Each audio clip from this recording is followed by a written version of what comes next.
you want me to introduce this? Okay. So, my goal for this week is to take a equation. Oh, come on now. Is to take an equation like this and get it into this form. Okay? That's our goal. We're going to be given straight up equations, and so the first thing we're going to have to do is we're going to have to identify what kind of a conic it is. Okay? That was what we did yesterday. Remember, we said that if there's one squared term, it's a parabola. If there's two squared terms and they're being subtracted, it's a hyperbola. If there's two squared terms and the coefficients are different, it's an ellipse. If they're the same, it's a circle. And we talked about that yesterday. Okay? So what we want to do is we want to take these and put them in their correct standard form. In order to do that, see, there it goes again. In order to do that, we have to use something called completing the square.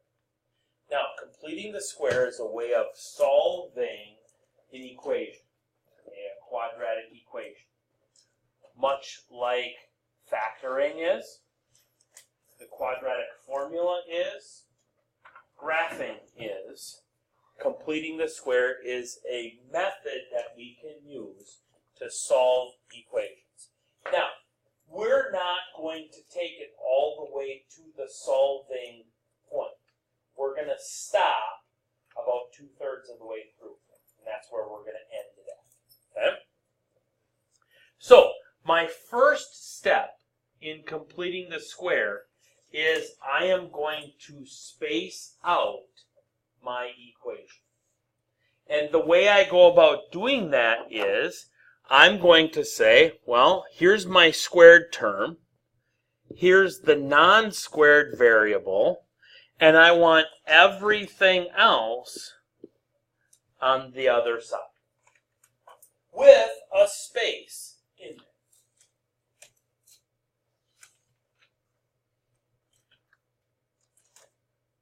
Okay, so I've spaced out my equation. Now, the next step is I'm going to factor the variable side so that the number, the coefficient, if you will, in front of my squared term is 1. In this case, it's done. We did. Okay? In a conic case, or the next one that we do, it's not done for us. Okay? And so I'll show you that on the next example. Okay? But in this case, it's done. All right? Step number 3 now is kind of, I like to call it a sidebar step, because you're going to do the majority of that work off to the side of where your work is being done. Okay? So B here is the coefficient of the non-squared variable term. So that is the coefficient of my non-squared variable. So B here is -6.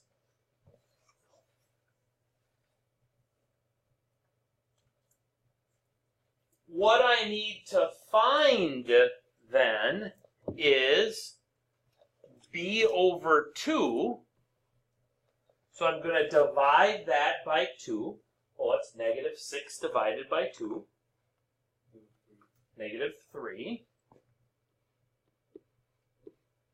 And I'm going to find that number divided by 2 squared.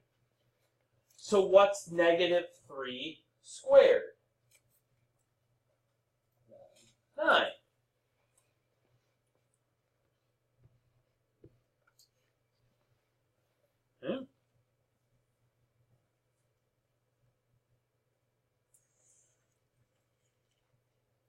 Now, those two numbers are going to both come back into play here in a little bit. Okay? Which is why I always write them out when I'm completing the square. First off, that this b over 2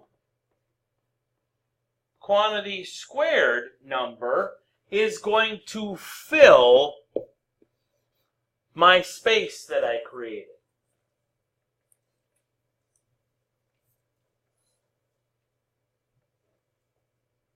But what mathematically have I done to my equation?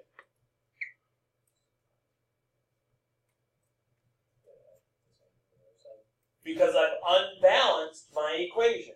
My equation is not equal anymore because I added 9 to the left side. So to get it back into balance, I have to add 9 to the right side.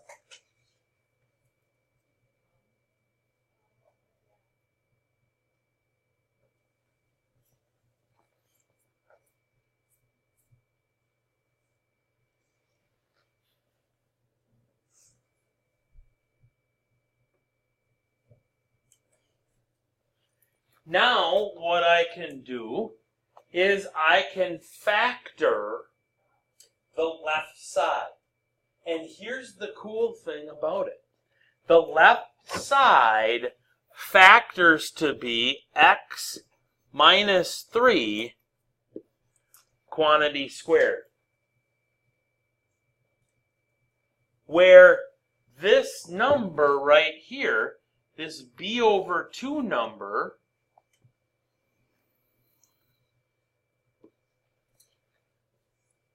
is right there. And that will always be the case.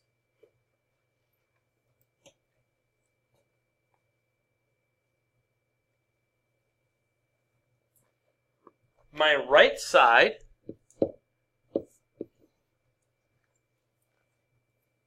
I can do that.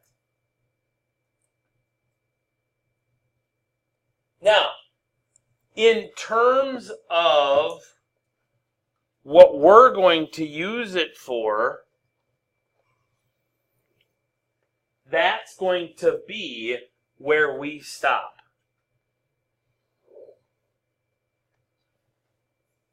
Okay? Going forward, if I were to continue to solve this, what would you do here to solve this equation? Square root both sides. Okay? So my left side becomes x minus 3. My right side becomes plus or minus the square root of negative 2.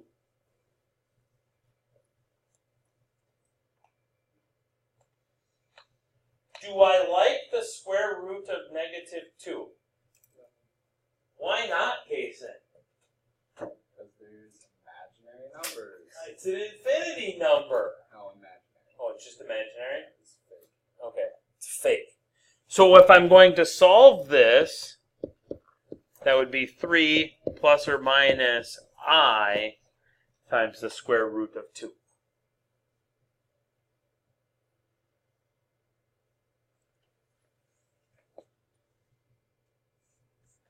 Okay? But that's if you're solving. When we use this, we're not going to solve. We're going to stop at the pink line. Okay? All right? Let's put a couple into practice here. Okay. Solve for x by completing the square. So my first step said I need to space out my equation.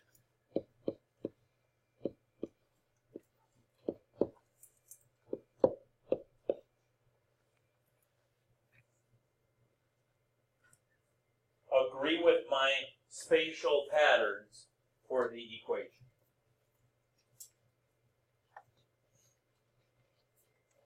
Close. Close. second step says what? Factor so that I get a number, the coefficient is 1, correct? So if I factor this side,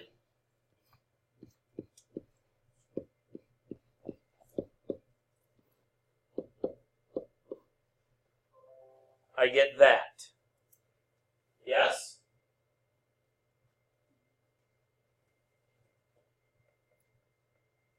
Now, sidebar action.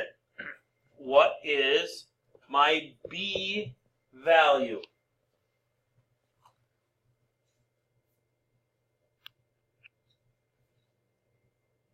The coefficient of the non-squared variable is negative 14.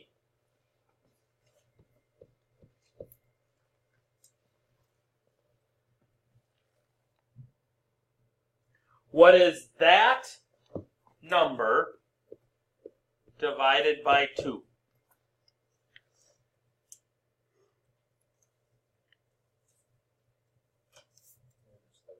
Negative 7.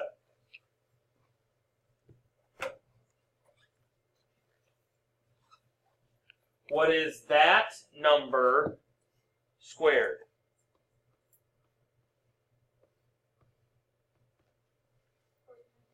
$49.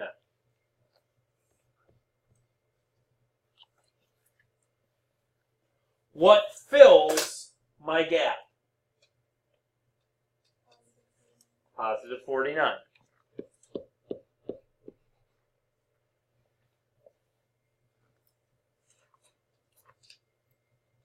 Now what?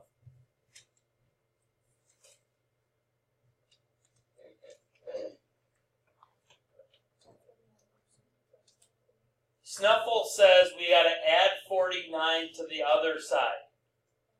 I disagree with her. Why do we have to add 98 to the other side? Because this 49 is inside that parentheses. That parentheses is being controlled by the 2 out in front. So really on the left side, I'm adding 98. So I have to add 98 to the other side. Yes, ma'am? No.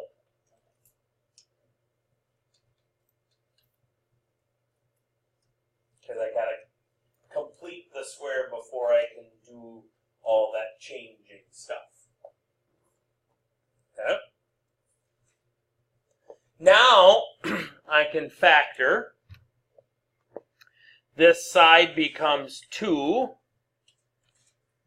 times the quantity of what?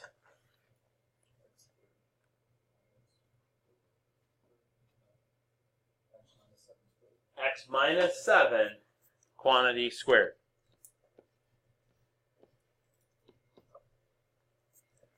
What is the right side?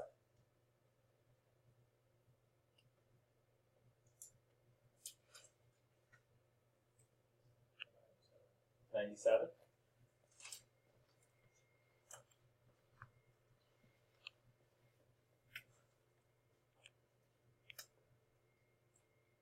Now what? Divide both sides by 2.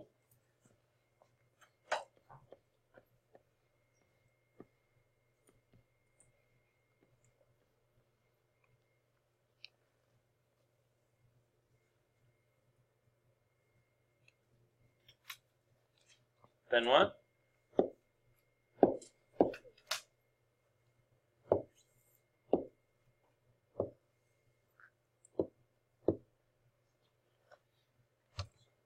Square root both sides?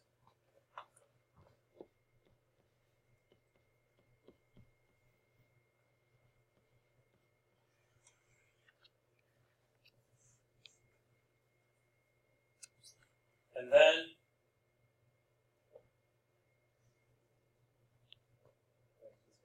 add 7.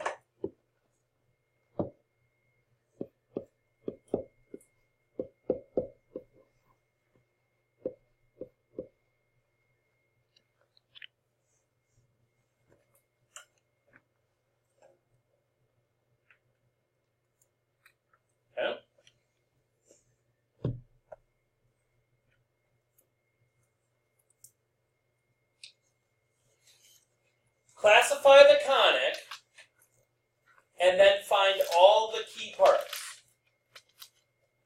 Okay? So, first off, what kind of a conic is it?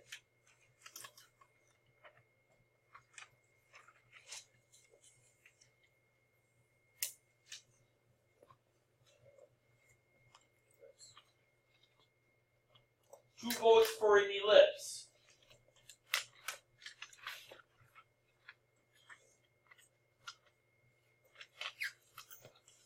Any other votes?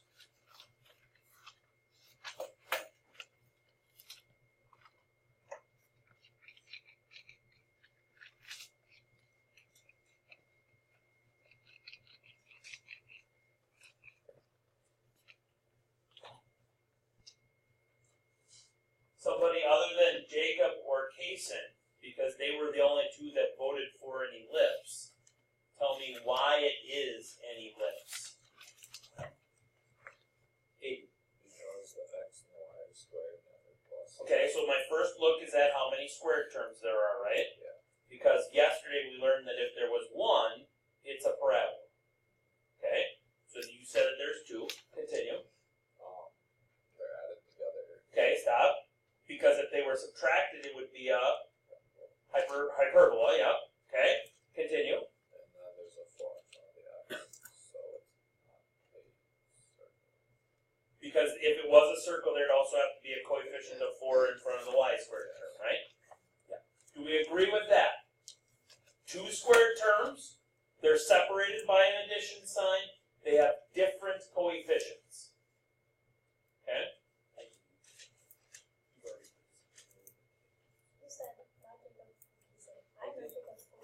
So is 8. It's not Jacob or Jason. Okay? Alright? So we know that this is an ellipse.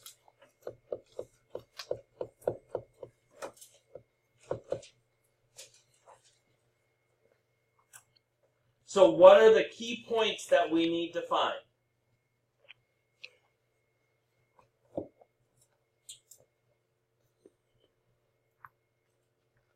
What are the key points we need to find because it's an ellipse?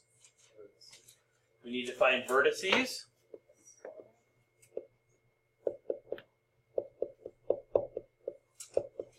We need to find the center. And we need to find the foci. Okay, so there's 5 of them that we have to come up with. Right? Now, there was a little hint underneath that that says complete the square to get it in its appropriate form.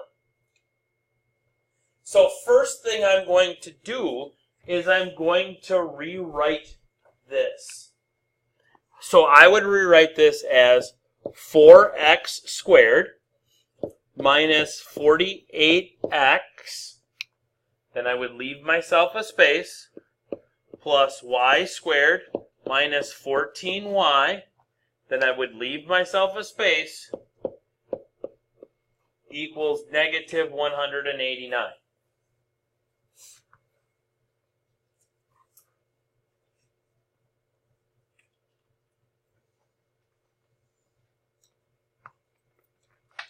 Okay.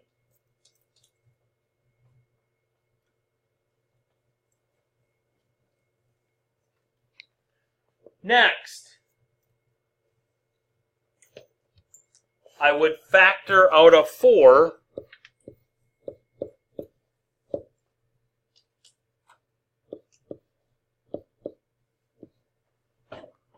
right?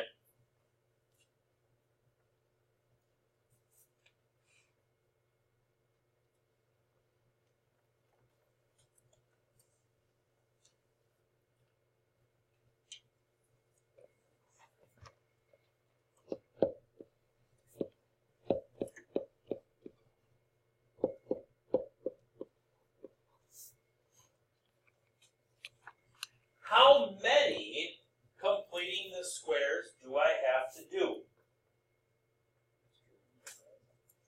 Why 2? Not because there's 2 variables. we have two squared variables. You have to do a completing the square for each squared variable. Hence the name, completing the square. So if you have a squared variable, that means you have to complete its square. In this case, we have an x squared and we have a y squared, so we have to complete both squares. Okay? So that means I'm going to have to do some two sidebar actions. So for the x, what is my b value? Negative 12. I need to divide that by 2.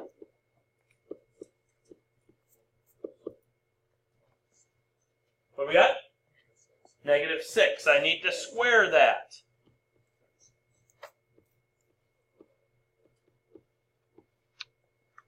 So this space right here is going to be filled with plus 36.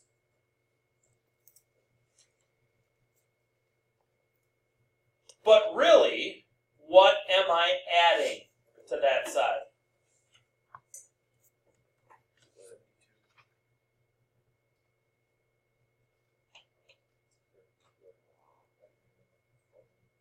$144? How did you get 144, Jacob?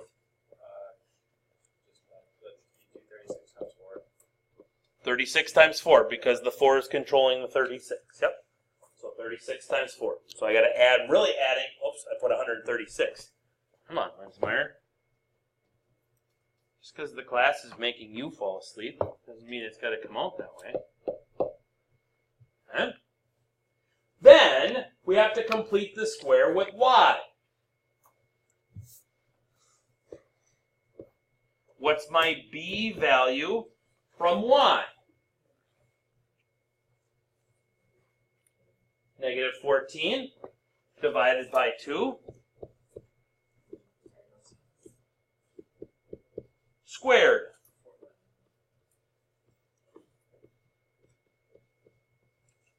So I'm really adding 49 there. Which means I'm adding how much? 49 to the other side.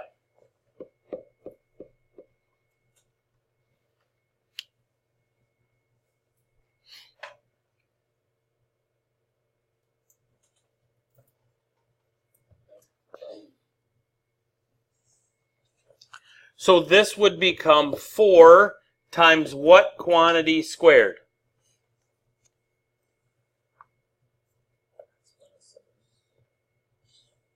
No. X minus 6 quantity squared. Plus what quantity squared? Y minus 7. And that's going to equal what? What? 4?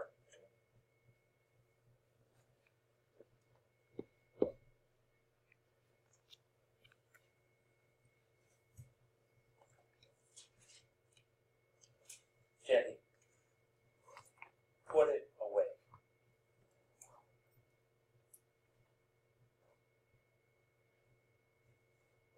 Is it in standard form yet?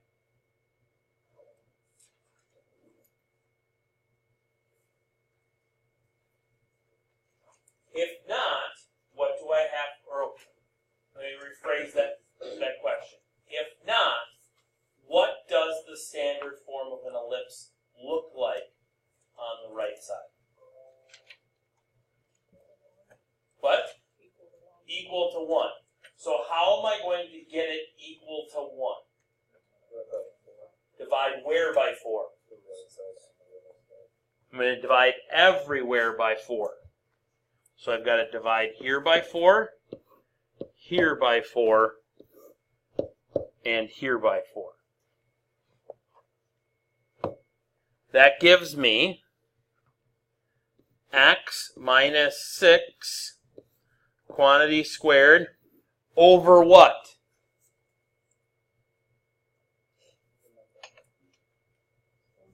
Over 1. No? Yes. Plus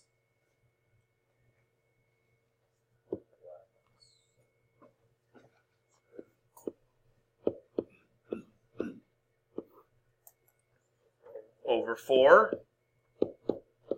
equals 1.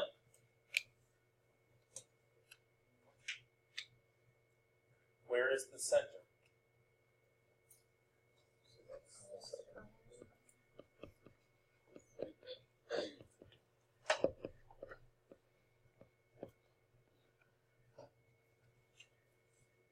Is it stretched out horizontally or is it stretched out vertically?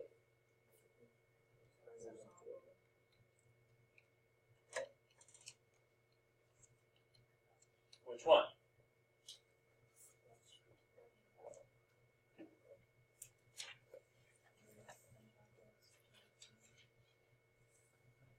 How do I tell which way it's stretched out? No? Okay, what about A and B?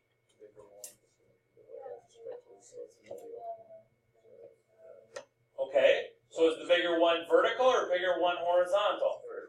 Vertical, so it's stretched out vertically. Yep. So it's stretched out vertically. So that means that my vertices are going to be how much above that point or below? 2 up and 2 down, right? Well, 2 up would be 6, 9. 2 down would be 6, 5. Where do y'all get the 2 from? Square root of 4. It's b squared. We're graphing it without actually graphing it. Okay? Foci.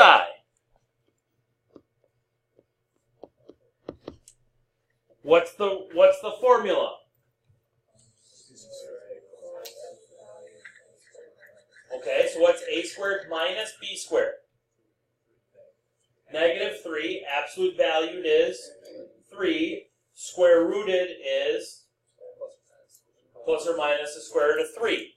But because it's vertical, right? Because the bigger number's under the y, the vertices are going to be at 6, 7, plus or minus the square root of 3.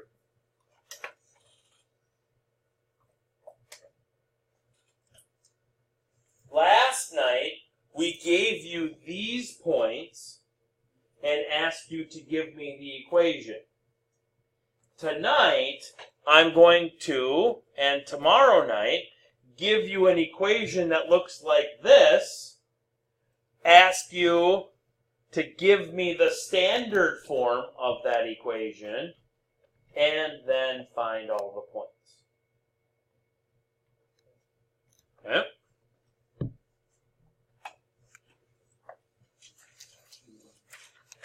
Now, Kason, by due tomorrow, what I mean by that is tomorrow when you get to class, I want it done. I know. Because again, it's 23, 25, 27, 29, 31, Yeah. and 33. And each so 6. 6 on hour. 6. And that's an hour right there. Each take 10 minutes.